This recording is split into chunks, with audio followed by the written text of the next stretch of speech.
The woman who burned my life to the ground texted me exactly 14 days before my second wedding. The last time I saw her, she was in my bed with my half-brother the night before we were supposed to say, "I do." 6 years later, she came back with one sentence. "Ethan, everything wasn't what you think it was." Now I'm the CEO of a multi-million-dollar company. I'm engaged to a woman who actually respects me. My father chose my brother over me, and I buried that entire family with one decision. I walked away and never looked back. So when my past knocked on the door, it didn't just bring an ex-fiancé. It brought the brother who betrayed me, the father who sold me out, and a secret I didn't know they'd been hiding from me the whole time. This isn't a story about forgiveness. This is about what happens when the people who thought they ruined you realize you did just fine without them, and you're never coming back.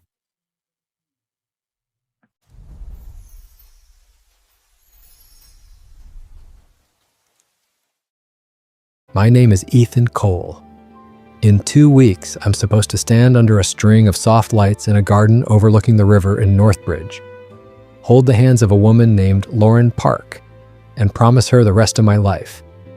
If you'd asked me 6 years ago, I would have sworn I was already headed to that happy ending. Different woman, different city, different man. Back then, I was engaged to Hannah Reed.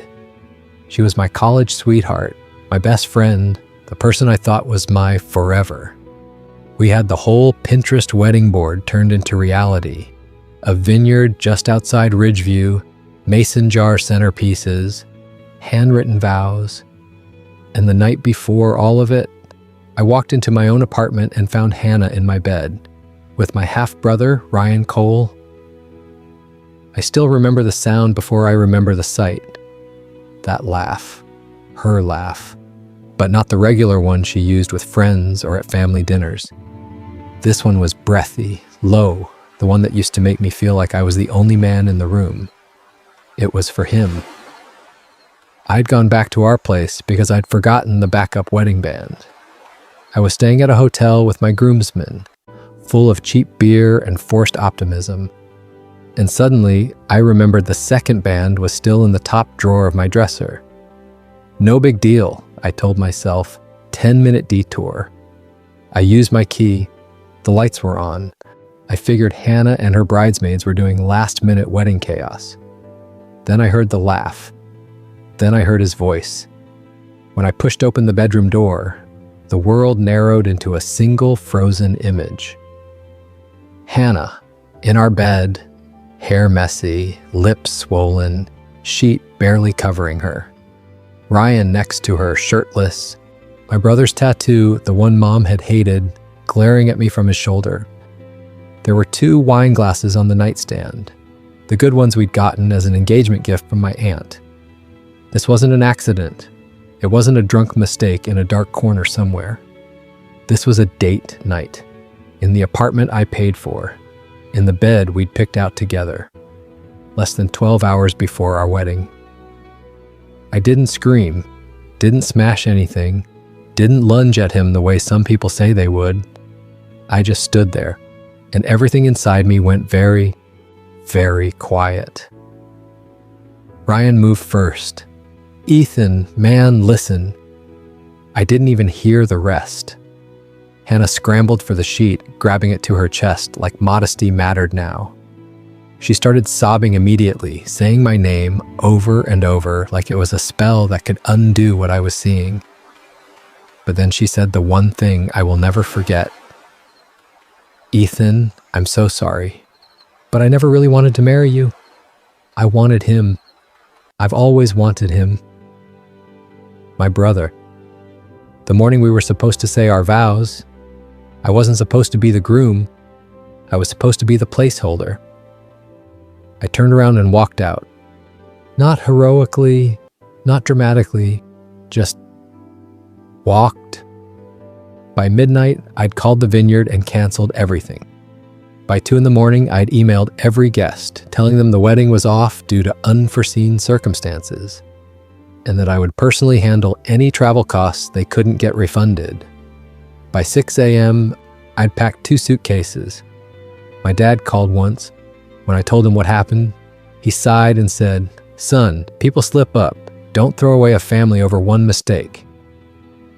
One mistake?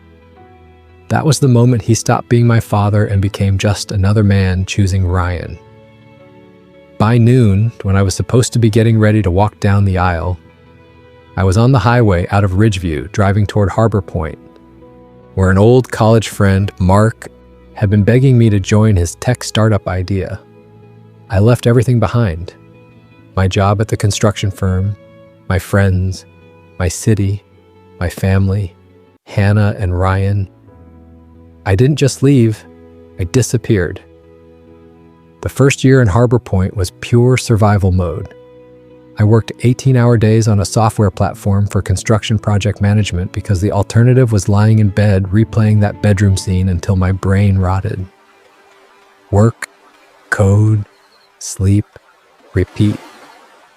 The pain dulled around the edges, the way a scar itches less month after month. By year 2, things started to click. Our platform actually solved real problems in the field. By year 3, we were on the state's top 10 fastest growing startups list. By year 4, I bought out Mark's shares, opened 2 more offices, and people started saying my name like I'd always been destined for this. They didn't know the truth. My entire empire was built on the ashes of a wedding that never happened. And then, somewhere in the middle of all the boardrooms and site visits, I met Lauren. She walked into a contract negotiation on behalf of a subcontractor who thought my company was underpaying. She was composed, sharp, every sentence measured like a scalpel. She didn't let me slide on a single clause. By the end of that meeting, I wasn't sure if I wanted to hire her or stay very far away from her. So I did the only thing that made no sense at all. I asked her to dinner. She said no. 2 weeks later, I asked again. She said no again. The third time, she studied me for a long second and finally said, "I'll go. But if this turns into you trauma dumping about your ex over appetizers, I'm sending you the bill and leaving." I laughed. Then for the first time, I told the story. About Hannah, about Ryan, about my father. She listened. No fake sympathy noises, no, "oh my God, men are trash" comments. When I finished, she just asked one question. "And what did you build from it?"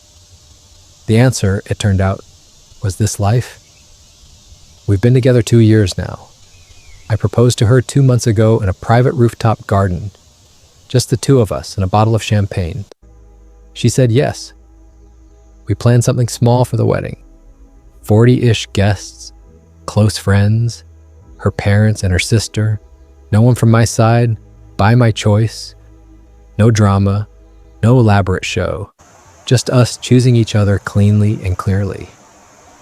And then, 2 weeks before the wedding, my phone buzzed while we were choosing napkin colors. Unknown number, Harbor Point area code. "Ethan, it's Hannah. I need to see you one last time. Everything isn't what you think it was." My chest went cold. 6 years of silence, not a single word. And suddenly, this. I turned my phone to Lauren. I didn't even have to say anything. She read it twice. Her face didn't change much, but I know her well enough to see the tightening at the corner of her mouth. Then she said, "If you're going to see her, you need to do it right. On your terms. Not hers. Close that door the way it should have been closed 6 years ago." We picked the Meridian Lounge for the meeting, not because I wanted to, but because Lauren insisted on choosing a place where the past couldn't get too close. The Meridian wasn't the kind of bar where you could slip into a dark corner and pretend the world wasn't watching. No, this place was all glass, chrome, low jazz, and the quiet clink of money. A place where mistakes couldn't hide. Upscale cocktail bar in the financial district. Dim lighting, expensive glasses, the kind of place where people talk about mergers and alimony. But as we stepped inside, I felt something else. A weight, a pressure I hadn't felt in 6 years. Like someone had reached into my chest and squeezed from the inside. Not panic, recognition, the kind you feel when you know you're about to reopen a wound you pretended had healed. Important detail, I didn't tell Hannah I wouldn't be alone. I texted back the next morning. Tomorrow, 7 p.m., the Meridian Lounge downtown, come alone. Even writing those 3 words, come alone, felt like setting a trap. Not for her, for myself. Because a part of me, the part that still remembered her laugh in that bedroom, wanted to know whether she'd try something, whether she'd show up pretending to be the same woman she used to be, or if she'd arrive wearing the consequences of the life she chose. She replied within a minute, "Thank you, I'll be there." That message alone knocked something loose in me. 6 years of silence, and suddenly she was responding faster than people I text daily. It felt wrong, too eager, too desperate. And desperation from someone who once hurt you is never a good sign. Lauren was the one who insisted I bring backup. Not to defend me, she said, just to be a physical reminder that I have a future now and the past doesn't get private access anymore. Lauren didn't raise her voice. She never had to. When she said something, it carried that lawyer tone, the one that sounds soft but slices clean. So I asked my friend Mark to come, and my head of operations, Danielle, who has the kind of resting face that could curdle milk. If Hannah wanted a private reunion, she wasn't getting it. If she wanted intimacy, she wasn't getting it. If she wanted a moment where she could cry and manipulate the narrative, she definitely wasn't getting it. We got there at 6:45 p.m. Lauren looked like she stepped out of a courtroom drama. Charcoal gray suit, hair pulled back, eyes sharp enough to qualify as weapons. She didn't wear jewelry except the engagement ring I'd given her, which somehow made it shine even louder. We took a corner booth with a clear view of the door. A tactical choice. I didn't want Hannah behind me. I didn't want to turn and see her suddenly appear like some ghost with unfinished business. The plan was simple. Hannah talks, I listen, no hugs, no reminiscing, no, "How have you been?" No letting her rewrite history in some dim-lit corner where the lighting makes everyone look softer than they are. Just facts, just finality. At 7:03 p.m., she walked in. I swear. For half a second, I didn't recognize her, not because time had aged her beyond recognition, but because she walked like someone carrying the weight of every wrong turn she'd ever taken.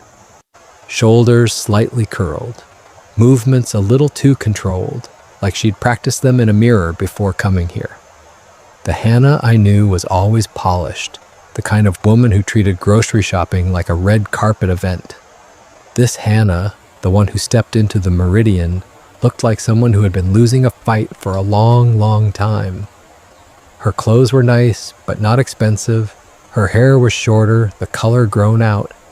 No engagement ring, no wedding band. But it was her eyes that got me. God, her eyes. They used to be bright, calculating, always scanning the room for opportunity. Now they were tired, desperate, a little hollow, the kind of hollow that doesn't come from sadness, but from consequence. The weight of choices finally catching up. She saw me, then saw Lauren, then Mark and Danielle.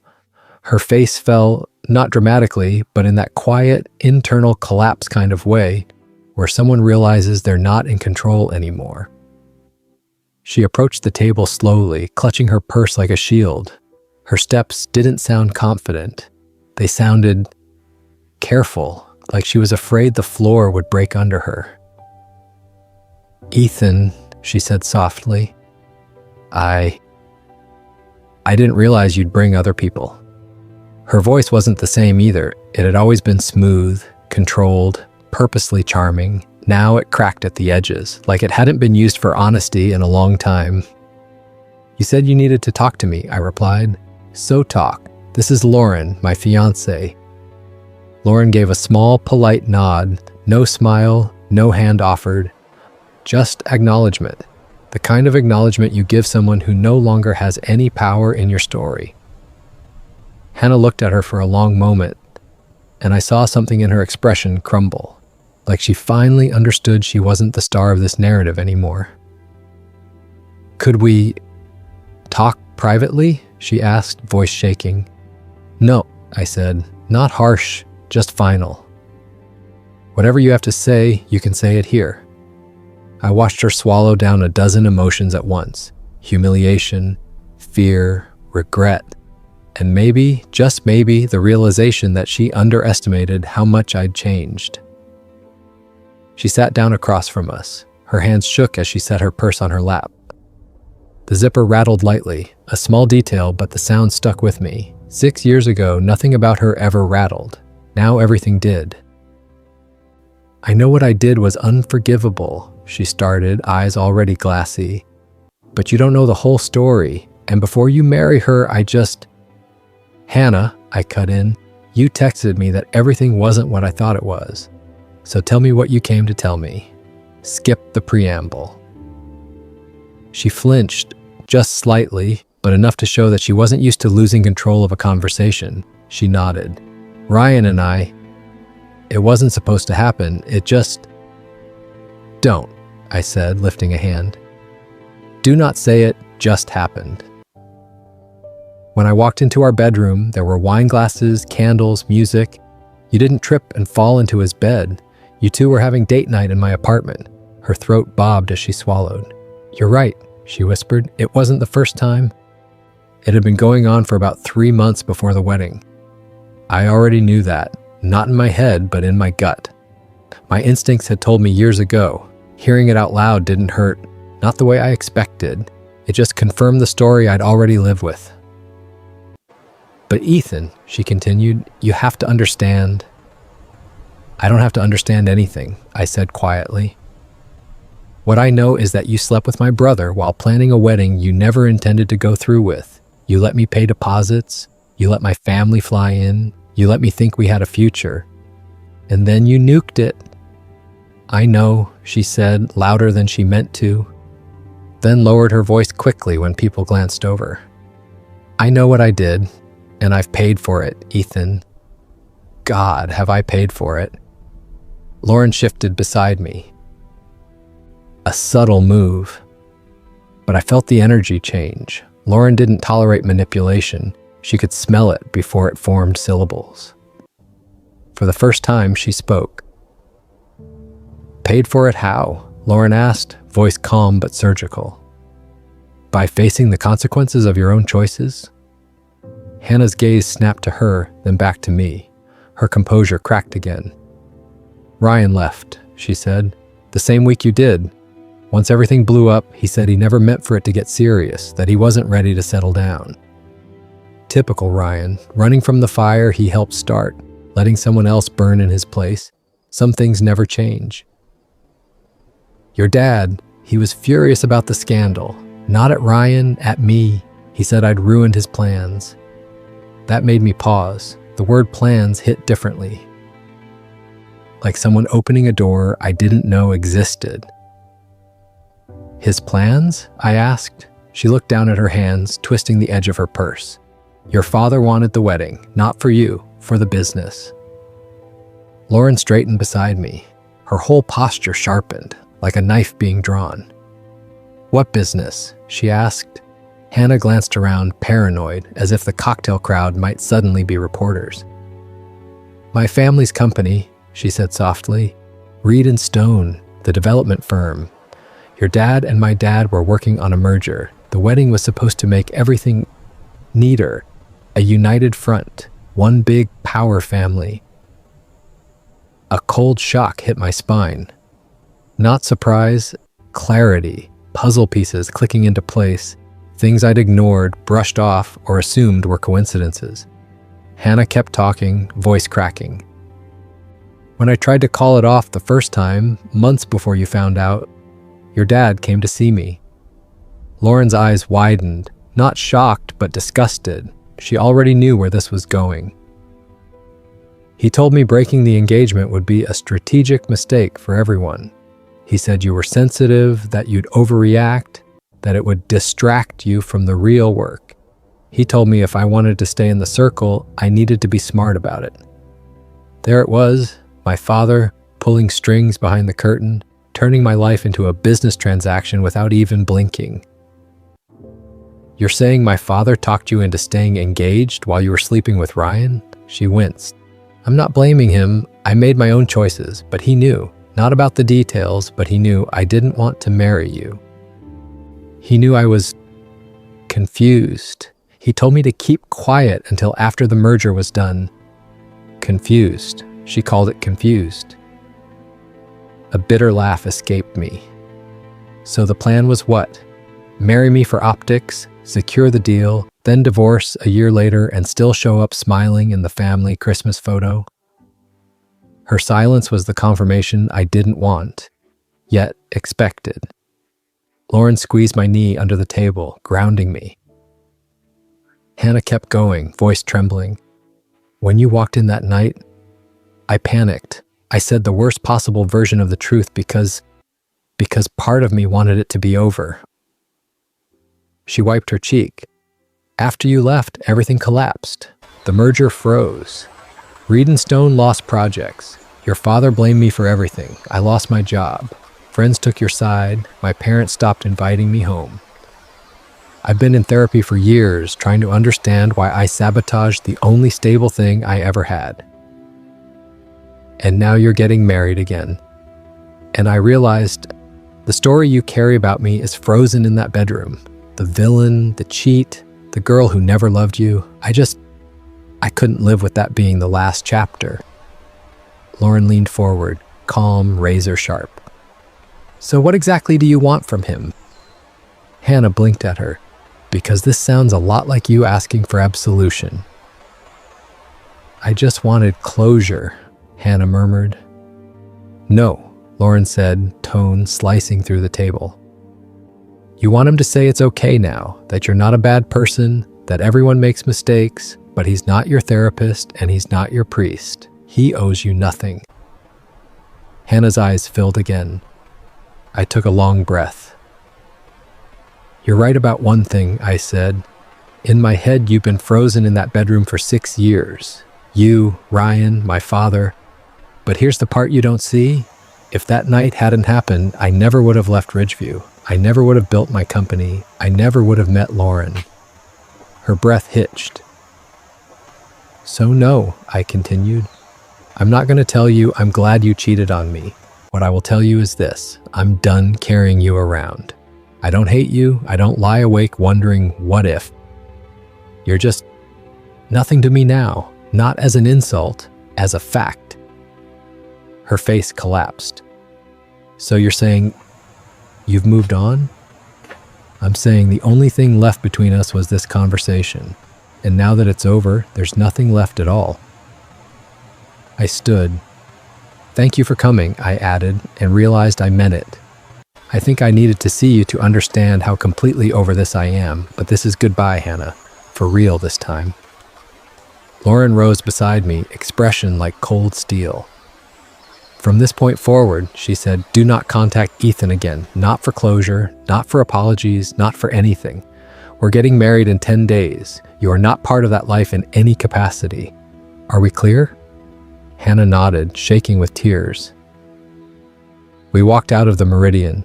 The night air hit me like a reset button. Cold, clean, final. On the drive home, Lauren held my hand across the console. How do you feel? She asked softly. Lighter, I said, like I just put down something I didn't know I was still carrying. She smiled, leaned over, kissed my forehead at a red light. Good, she whispered. Now let's get married and never think about her again. Of course.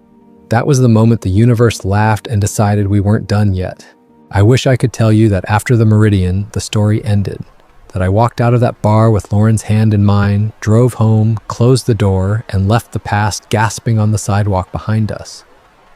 But when you leave a house on fire, the smoke doesn't stay where you left it, it follows you.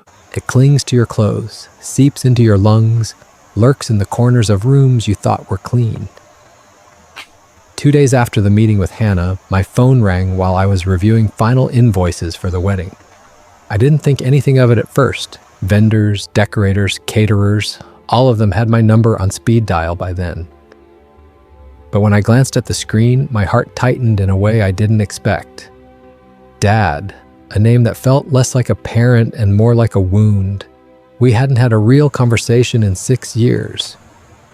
Just stiff holiday texts, obligatory birthday messages, nothing human. Nothing that required vulnerability or honesty. Lauren sat on the couch about 3 feet away, surrounded by a fortress of legal files and seating charts. She looked up when she heard the ringtone, just a slight lift of her eyebrow. Not judgment, just awareness. I stared at the screen for 3 seconds. If I sent it to voicemail, she wouldn't say a word, but she'd remember, so I hit accept. "Hello." "Ethan," he said, voice older than I remembered, like life had sandpapered down all the sharp edges. "It's your father." "I know who it is," I replied. "What do you need?" He exhaled, long and slow. The exact same sigh he used when I got my first B in middle school. I could hear the disapproval baked into his DNA. "I heard you met with Hannah," he said. "Ryan told me." Of course he did. The Cole grapevine never missed a chance to choke the life out of something. "And?" I asked. "He's struggling," he continued. "Hannah said she's not doing well. Ryan's been carrying a lot of guilt, son.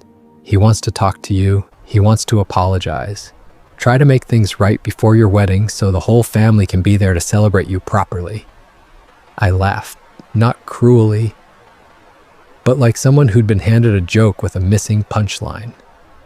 "You're calling to advocate for Ryan?" I said.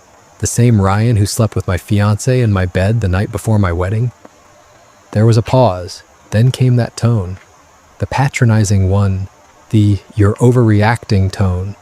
The one he used my whole childhood. "Ethan, that was a long time ago," he said. "People make mistakes. He's your brother. You don't throw away family over one bad decision." There it was, the phrase that gutted me 6 years ago. One bad decision. I stood up and walked toward the window, looking out over Harbor Point's skyline. Concrete and glass, the city that rebuilt me. Not him, not Ridgeview, not the family who abandoned me.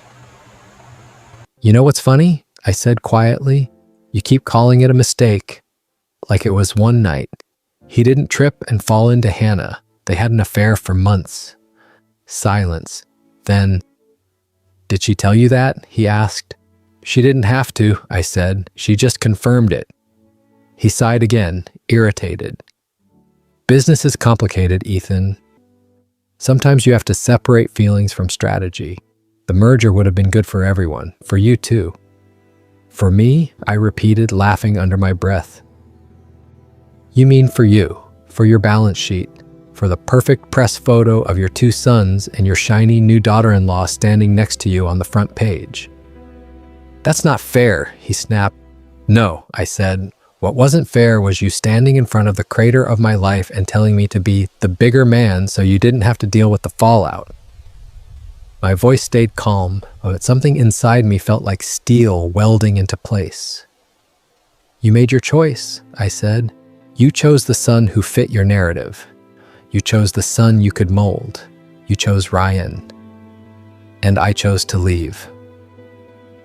"Ethan," "No," I cut in. "I'm getting married in 4 days to a woman who would never lie to my face. The only thing Ryan can do for me now is stay far away. Do not call me again to advocate for him. Do not bring him to my wedding."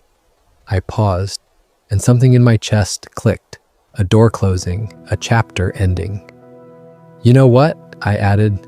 "You're not invited either." Sharp inhale, a sound like someone choking on pride. "That's not a decision you'll be proud of later," he said. "You're emotional, I hung up. My hand shook slightly. Lauren didn't ask what happened. She didn't need to. She just walked over, wrapped her arms around me, and waited until my breathing steadied. He still thinks it was one mistake, I murmured into her hair. He still thinks I'm the one who needs to be reasonable. She leaned back, eyes soft but sharp. Some people need you to play the role that makes their story easier to swallow, she said. You're not required to audition. A laugh broke out of me, small but real. You're dangerously good at this, I said. I bill by the hour, she replied, deadpan, before kissing me lightly. For the first time in 6 years, I realized I wasn't that abandoned kid staring at a burning house. I was standing outside, alive, whole, and choosing who was allowed near me. Spoiler, it wasn't them. The next day, I found out Hannah didn't understand the concept of goodbye either. I was in the middle of a budget review when my phone lit up. Mark? Hey, I answered. What's up? You need to know something, he said immediately. Your ex-fiancée just showed up at my office. I closed my laptop so fast it startled me. Excuse me? Hannah Reed, he said. She introduced herself as your former partner and said she was worried about you.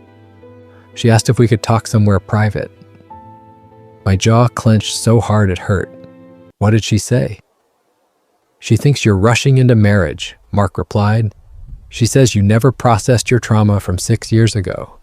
She suggested I talk sense into you and convince you to postpone the wedding. I pinched the bridge of my nose. Please tell me you didn't entertain that. I told her she had 30 seconds to leave or I'd call security, he said. Then I called security anyway. Despite everything, I laughed. Mark wasn't emotional. Mark was a bulldozer. If he didn't like something, he removed it immediately.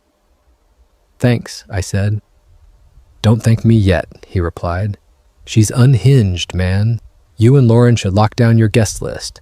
The last thing you need is her showing up at the venue in a white dress. We hung up.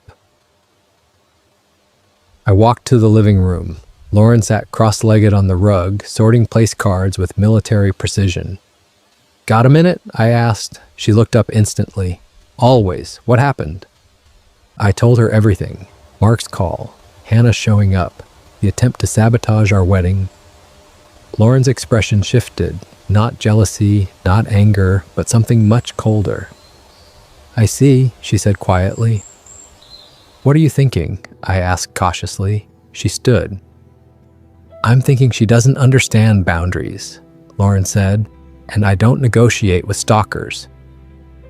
Before I could respond, she walked into her office, opened her laptop, and started typing with the speed of a woman who has ended entire careers before breakfast. Lauren, I said, What are you doing? Drafting a cease and desist, she answered, as calmly as if she were ordering groceries. She had one conversation with you. You were clear. Now she's showing up at your friend's workplace, interfering with your life. She needs to be formally told to step back. She'll think it's extreme. Lauren stopped typing and looked at me over the screen. Ethan, she said slowly, you are too nice to people who set you on fire. I am not. I couldn't help it. I laughed. Okay, I said, send it. She finished the letter, sent it via email and certified mail that evening. Clinical, precise, no emotion, just boundaries with teeth. When she closed the laptop, I said, I married the right lawyer. You haven't married her yet, she replied, but you're on the right track. She kissed me again, soft, final, sure. That night, as we were lying in bed, my phone buzzed. Unknown email address, subject line, from Ryan. For a moment, I considered deleting it unread, but curiosity won. It was predictable, a desperate blend of regret, revisionist history, and emotional manipulation. Ethan, Hannah told me she ran into you. I heard you're getting married. I'm engaged too now. Before we both start our new lives, I want to clear the air. I skimmed, not because it hurt, but because it didn't. A strange, quiet truth settled over me. I wasn't angry anymore, not even a little. I forwarded the email to Lauren with one line. Should we add him to the cease and desist package? She replied 20 seconds later. Say the word. I put the phone face down. I didn't respond to Ryan, not because I hated him, but because I didn't care. And that was the truest closure I'd ever get. The wedding was 3 days away. The morning of the wedding, I woke up before the alarm. For a moment, my body tried to run the old script, the one written 6 years ago. Heart racing, mind replaying that bedroom scene, muscles tightening like they were bracing for impact. But this time, nothing happened. Instead of Hannah's laugh echoing in my skull, I heard Lauren snoring. Soft, real, warm, her hair a chaotic halo against the pillow. One arm draped over my chest like she owned the entire hemisphere of the bed. I stared at the ceiling and realized something enormous. I wasn't scared, not even a little. Nervous, sure. Excited, absolutely. But afraid the way I'd been before my first almost wedding, no, not even close. This wasn't a second attempt at the same life. This was a completely different universe. A better one. We got ready slowly, Lauren humming as she braided her hair loosely before styling it professionally later, me trying and failing to pretend I wasn't checking the time every 5 minutes. Her hand brushed mine at breakfast and she whispered, "Hey, we made it." And God, I felt that. Deep. We drove out to Riverside Estate around noon.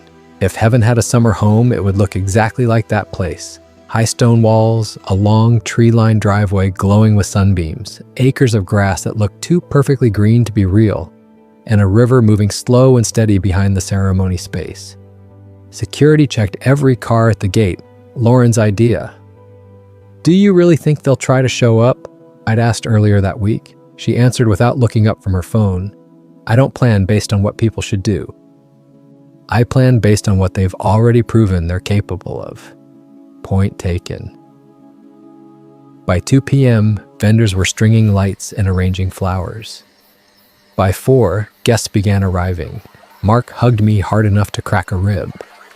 Danielle, for the first time in human history, smiled at me. Lauren's mom cried before the ceremony even started. Her sister Mia took one look at me in my suit and said, "If you ever hurt her, I know people with shovels." "Good talk," I replied. Everyone laughed, but behind the laughter, I stayed half attuned to the security team, just in case. At 4:37 p.m., while adjusting a crooked tie in a side room, my phone buzzed. Unknown number, a short message. "I'm sorry, Ethan." No name, no explanation. 3 words that once would have cracked me open. Not today. I stared at it for 3 seconds, then deleted it. Didn't block the number, didn't reply, didn't care.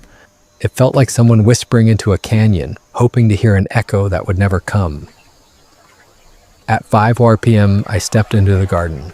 40 chairs, a simple white arch. The river, moving like slow glass behind us. When Lauren walked down the aisle, time didn't stop. It aligned, like a puzzle snapping into place after years of holding the wrong pieces.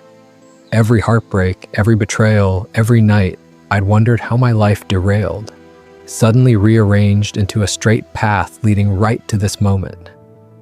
She reached me, her hand slipped into mine. Light, warm, certain.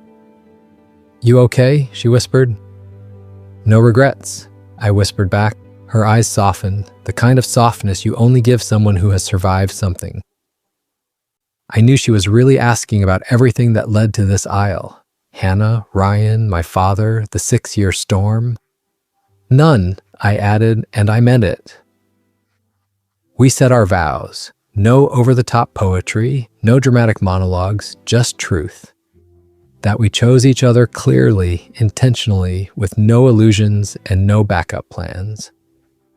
When the officiant told me to kiss my bride, I did. And the house that had burned down 6 years ago finally stopped smoking in my memory. The reception was small, loud, golden. Michael, my best man, took the mic. "Most guys get their hearts broken and spiral," he said. Ethan got his heart napalmed and somehow walked out of the fire in a suit and tie holding a business plan. People roared. Lauren covered her mouth, laughing and crying at the same time. He rebuilt himself, Michael continued, brick by brick, not to prove anything to her or to them, but because that's just who he is. And then, when he finally stood on solid ground, he chose someone who deserved the man he'd become. He raised his glass toward Lauren. Welcome to the part of the story where things stop exploding and start growing. She wiped a tear. I almost did too. Almost. Later that night, after toasts and dancing and cake we smeared on each other's faces, Lauren and I sneaked away to a quiet corner of the garden, shoes off, grass cool beneath our feet, river humming, lights strung above us like stolen stars. You know, she said suddenly, there are people who think you need to forgive them to be fully free. I didn't have to ask who she meant. Hannah, Ryan, my father. Do you believe that? I asked. She thought for a moment. I believe forgiveness is a choice, she said. Not a bill you owe anyone. You can let go without giving them what they're asking for. I nodded. I don't forgive them, I said plainly.